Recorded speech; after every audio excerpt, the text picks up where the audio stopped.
ದಿನದಿಂದ ದಿನಕ್ಕೆ ಬಿರುಸು ಪಡೆದುಕೊಳ್ತಾ ಇದೆ ಮಳೆ. ಕಳೆದೆರಡು ದಿನಗಳಿಂದ ಜಿಲ್ಲೆಯಲ್ಲಿ ಹೆಚ್ಚಾಗಿದೆ ಗಾಳಿ ಮಳೆ. ತಲಕಾವೇರಿ ಭಾಗಮಂಡಲ ವ್ಯಾಪ್ತಿಯಲ್ಲೂ ಕೂಡ ಉತ್ತಮ ಮಳೆ ಆಗ್ತಾ ಇದೆ. ಭಾಗಮಂಡಲದ ತ್ರಿವೇಣಿ ಸಂಗಮದಲ್ಲೂ ನೀರಿನ ಮಟ್ಟ ಏರಿಕೆಯನ್ನ ಕಾಣ್ತಾ ಇದೆ. ಇದು ಒಂದು ರೀತಿಯಾದಂಥ ಸಮಾಧಾನಕರ ಸುದ್ದಿ. ನಿರಂತರ ಮಳೆಗೆ ಕಾವೇರಿ ನದಿ ನೀರಿನ ಮಟ್ಟ ಏರಿಕೆ. ಹಾರಂಗಿ ಜಲಾನಯನ ಪ್ರದೇಶದಲ್ಲೂ ಕೂಡ ಉತ್ತಮ ಮಳೆಯಾಗ್ತಾ ಇದೆ.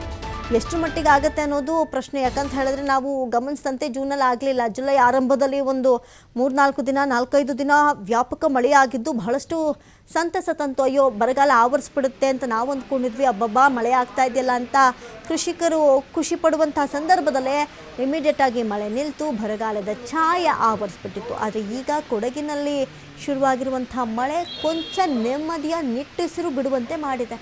ಅಟ್ಲೀಸ್ಟ್ ಇದು ಹಿಂಗೆ ಮುಂದುವರೆದ್ರೆ ಅದೊಂದು ರೀತಿಯಾದಂಥ ನೆಮ್ಮದಿ ಆಗುತ್ತೆ ನಮ್ಮ ರೈತರಿಗೆ. ಈಗಾಗಲೇ ನಾವು ನೋಡ್ತಾ ಇದ್ದೀವಿ KRSನ ಒಡಲು ಖಾಲಿ ಆಗುತ್ತೆ, ಇಲ್ಲಿ ತಮಿಳುನಾಡಿಗೆ ನೀರು ಹರಿಸಬೇಕು ಅನ್ನುವಂಥ ವಿಚಾರದಲ್ಲಿ ಬಹಳಷ್ಟು ನೊಂದು ಬೆಂದು ಕಂಗಾಲಾಗ್ತಾ ಇದ್ದಾರಲ್ವ ರೈತರು. ಹೀಗೆ ನಿರಂತರ ಮಳೆ ಬಂದು ಕಾವೇರಿ ನದಿ ನೀರಿನ ಮಟ್ಟ ಏರಿಕೆ ಆದರೆ ನಮ್ಮ ರೈತರು ಕೊಂಚ ನೆಮ್ಮದಿ ಆಗಂತೂ ಇರ್ತಾರೆ.